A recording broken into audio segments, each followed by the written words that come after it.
আশিসের দুই নাতি কেতন ও মহেশ আশিসের সম্পত্তিতে 15 বছর কেতন কিছু অর্থরাশি পায় এবং 16 বছর মহেশ বাকি অর্থরাশি পায়, কিন্তু তখনই টাকা পাবে যখন তাদের বয়স 23 বছর হবে। ততদিন পর্যন্ত অর্থরাশিটি বার্ষিক প্রদাহ 4% চক্রবৃদ্ধি সুদের হারে ব্যাংকে জমা থাকবে।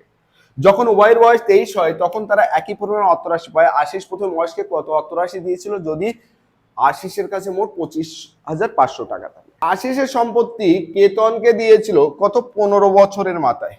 এর যখন 15 বছর বয়স হলো, আর মহেশকে দিয়েছিল 16 বছরের মাথায়। এদের নামে ফিক্সড ডিপোজিট করেছিল, কোনো ব্যাংকে হতে পারে কিংবা কোনো একটা সংস্থা হতে পারে, কিন্তু সেখানে শর্ত ছিল 23 বছর পর 23 বছর পর তারা টাকাটা হাতে পাবে। কত বছর? 23 বছর পর। থেকে 23 তার মানে ক বছর? 8 বছর। 16 থেকে 23 ক বছর? 7 বছর। আমার এটা দরকার, এটা দরকার, ওইটুকু। ক পার্সেন্ট? 5%। দেখো 1 বছরের গ্যাপ হয়েছে, ব্যাস। 1 বছরের গ্যাপ যখন হয়েছে 4%, তার মানে 100। 4% হলে কত? 104। তাহলে এখান থেকে 25 আর এখান থেকে কত হয়ে যাচ্ছে? 26।